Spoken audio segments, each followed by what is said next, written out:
সমস্যা হচ্ছে আমরা আমাদের পুরুষত্ব নাই, রাজনীতিবিদদের পুরুষত্ব নাই। তারা ভয় পায়, নিজের পরিচয়কে রক্ষা করতেও ভয় পায়। এই যে আসিফ মাহতাব বলে গেল যে সংস্কারের কথা, সংস্কারের আমরা চাচ্ছি, কিন্তু সংস্কারে কি লেখা হচ্ছে এটা আমরা খেয়াল করছি না। সংস্কার হবে কিন্তু পুরা দেশটাই সংস্কার হয়ে যাবে। যেই দেশ আপনারা যদি ভিজুয়ালাইজ করেন, কল্পনা নিয়ে আসেন, এটা বিশ্বাস করতে পারবেন না। যেমন ধরেন ডক্টর ইউনূস যেই সরকার, অনেক রক্তের বিনিময়ে কিন্তু সরকার, আমার অনেক স্বপ্ন, সবার মানুষের আশা আকাঙ্ক্ষা পূর্ণ করবে, কিন্তু যেই সংস্কারগুলো যেগুলো করা গুরুত্বপূর্ণ, যেগুলো যেমন যারা আহত হয়েছে তাদের খোঁজখবর নেওয়া, তাদের ট্রিটমেন্টের ব্যবস্থা করা, তারপর শহীদ হয়েছে শহীদ পরিবার, মানে যেটা গুরুত্বপূর্ণ সংস্কারগুলো, ওগুলোর তেমন কিন্তু আপডেট নাই। কিন্তু কিছু জিনিস এত কনসিস্টেন্ট, এত প্রতিবাদের পরেও যেই সংস্কারগুলো হচ্ছে, সেইটা হচ্ছে এলজিবিটি সংস্কার। আপনারা অবাক হয়ে যাবেন, 6টা সংস্কার পলিসি যে প্রস্তাব করেছে, যেটা প্রকাশিত হয়েছে, 6টা, সংবিধান থেকে শুরু করে মিডিয়া এবং পুলিশ সংস্কার, শ্রম সংস্কার, সব জায়গায় শব্দের মার পেঁচে ইস্যু আছে। এখন এই জিনিসগুলো আমাদের চোখের সামনে ঘটছে এবং আমরা যখন এটার প্রতিবাদ করছি, কারণ এই জিনিসগুলো তো নতুন, অনেকেই ধারণা নাই, তো সেই জন্য আমাদেরকে হত্যা করার জন্য প্রকাশ্যে ঘোষণা দিয়েছে। এই যে দেখেন, এই যে ছবি, এই যে আসিফ মাহতাব, এটা আমার ছবি এবং এটা আসিফ মাহতাব, দুইজনের মাথা কেটে চোখ বের করে বলতেছে যে ফুটবল খেলবে। কারা? একজন ওপেনলি এবং সিলেট ইউনিভার্সিটি স্টুডেন্ট ছিল, এবং সে কোঠায় একটা যোগ্যতা হয়ে গেছে, এর জন্য ইউনিভার্সিটিতে স্কলারশিপের ব্যবস্থা করা হয়েছে এবং তাদের জন্য অনেক ধরনের সুযোগ সুবিধা। এটা কিন্তু 92% মুসলিমের দেশ ছিল। এই সংস্কার কিন্তু হচ্ছে, যারা কথা বলছে তাদের কথা মিডিয়াও শুনে না, পুলিশও আমাদের নিরাপত্তা দিচ্ছে না। এই যে দেখেন, আমেরিকার একজন ট্রান্সজেন্ডার সমকামী, তাদের এক সংসদ সদস্যকে হত্যার হুমকি দেয়, সাথে সাথে গ্রেপ্তার করেছে। আর আমাদের ঘটনা 12 তারিখের পর থেকে ঘটেছে, কিন্তু কোনো উদ্যোগ তেমন হয়নি।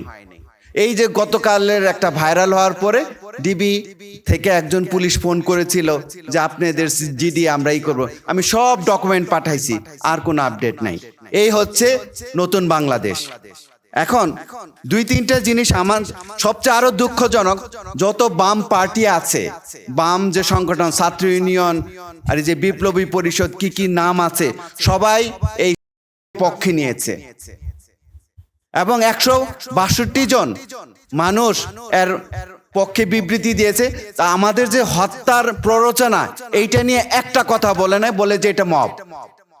চিন্তা করতে পারেন, এর মধ্যে প্রফেসর অনু মোহাম্মদ, সামিনা লুৎফা আর রাজনীতিবিদ আপনারা জুনায়েদ সাকি, এই যে আপনারা অনেকেই জুনায়েদ সাকির সাথে একসাথে বসে মিটিং করেন, এইখানে সবাই আলেম ওলামা থেকে শুরু করে সবাই, সে যে তার পক্ষে অংশ নিল, সেই জিনিসটা তো আপনাদেরকে খেয়াল রাখতে হবে।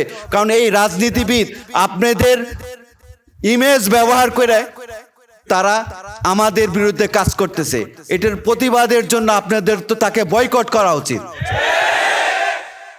এখন একটা জিনিস আমি বলতেছি, আমি একজন একাডেমিশিয়ান, রিসার্চার মানুষ, থ্যালাসেমিয়া, তারপর ধরেন শিশুরা মোটা হয়ে যাচ্ছে, ডেঙ্গু, এগুলো নিয়ে গবেষণা করি। কিন্তু 2022 সালের আগে আমি এই সমস্ত কিছুই জানতাম না, যে জানতাম কিন্তু এত গভীরতা জানতাম না। পরে যখন ঘটনা ঘটলো, যে অনেক কাহিনী আছে, এর নিয়ে আমি একটা রেফারেন্স বইও লিখেছি, যেটার ইম্পর্টেন্ট ঘটনা হচ্ছে যে আসিফ মাহতাব বই ছিল একটা সেমিনারে, তারপর তো সবাই জানলেন।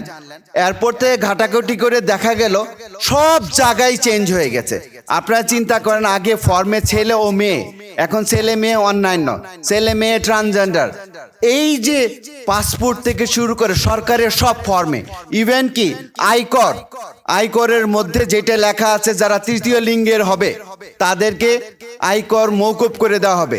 তৃতীয় লিঙ্গ মানে কিন্তু হিজড়া না, হিজড়া হচ্ছে জন্ম মানে লিঙ্গ প্রতিবন্ধী মেডিকেল সমস্যা, আর তৃতীয় লিঙ্গ শব্দের জন্ম হয়েছে জন্য অধিকারের জন্য 150 বছর আগে।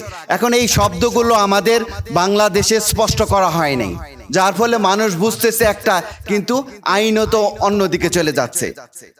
এখন এই যে এই জিনিসগুলো যে চেঞ্জ হয়ে গেল, ইভেন কি যে প্রথম আলো মানে এই যে এইটা কিভাবে আসলো, ব্র্যাক ইউনিভার্সিটির নেতৃত্বে, এগুলো আমি অলরেডি আমার 600 পাতার বইয়ে লেখা আছে তথ্য উপাত্ত দিয়ে।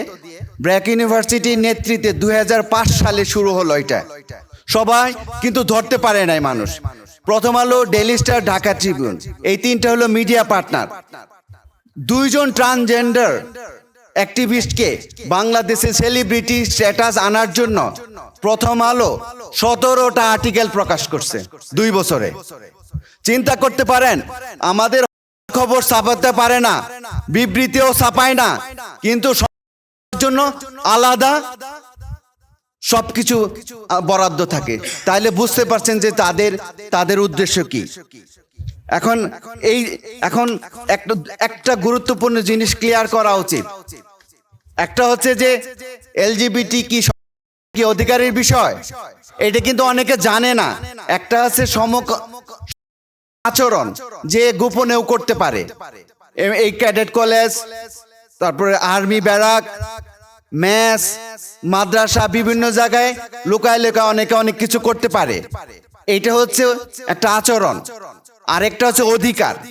বাংলাদেশে অধিকার শব্দের মিনিং ম্যাক্সিমাম লোক বোঝে না, শিক্ষিত মানুষও বোঝে না, ইউনিভার্সিটির প্রফেসরও বোঝে না অধিকার কি বোঝাচ্ছে।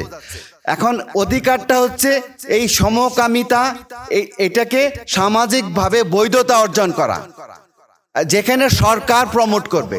সরকার আমাদের বাচ্চাদেরকে আমাদের ট্যাক্সের টাকায় আমাদের সন্তানদেরকে এলজিবিটি শিক্ষা দিবে, তাদের সম্মান করা শিক্ষা দিবে। আপনার পতিতার কথা শুনে আপনারা অবাক হয়ে যান। এইখানে বলা হচ্ছে এইটা যদি করতে পারে তাহলে তো আর খারাপ কাজ আর কোনোটা বাকি নাই বাংলাদেশে, যে কোনো খারাপ কাজ করা যাবে। এলজিবিটি যদি অধিকার হয় তাহলে এই যে ইনসেস্ট বলে অজাচারও অধিকার হয়ে যাবে। এবং এটা নিয়ে 2007 সালে অলরেডি মিটিং হয়েছে, এগুলো আমার বইতে সব ডকুমেন্ট করা হয়েছে। সো এখন এইটার সমস্যার সমাধান কি হবে? এখন ধরেন আমরা এতদিন ধরেন চেষ্টা করতেছি ব্যক্তি এই গোষ্ঠীগত বা এককভাবে, কিন্তু এটা দিয়ে সমস্যার সমাধান হবে না। এটার সমাধান রাজনীতিকভাবেই করতে হবে। এখন রাজনীতিকভাবে না করলে তারা এত আগায় গেছে, 100 বছর আগায় আছে আমাদের চেয়ে। এটাকে সমাধান করে রাজনীতিকভাবে। এইটা শুধু মুসলিম ইস্যু না, দেখেন সম্প্রতি রাশিয়া এলজিবিটিকে চরমপন্থী জঙ্গিবাদের সাথে লিঙ্ক করেছে, 100 জনদের গ্রেপ্তার করছে কিছুদিন আগে। চায়না নাস্তিকবাদী দেশ, সেইখানেও ওকে লেখালেখি করছে, এক রাইটারকে গ্রেপ্তার করছে। কেউ ফ্ল্যাগ নিয়ে দৌড় দিলে, মিছিল করলে তাকে সাথে সাথে গ্রেপ্তার করা হয়। কেন? জনসংখ্যা কমে যাবে এই চিন্তায়। তারপরে দেখেন হাঙ্গেরিতে জেন্ডার স্টাডিজই নিষিদ্ধ করে দেওয়া হয়েছে, কারণ এদের জনসংখ্যা কমে যাচ্ছে।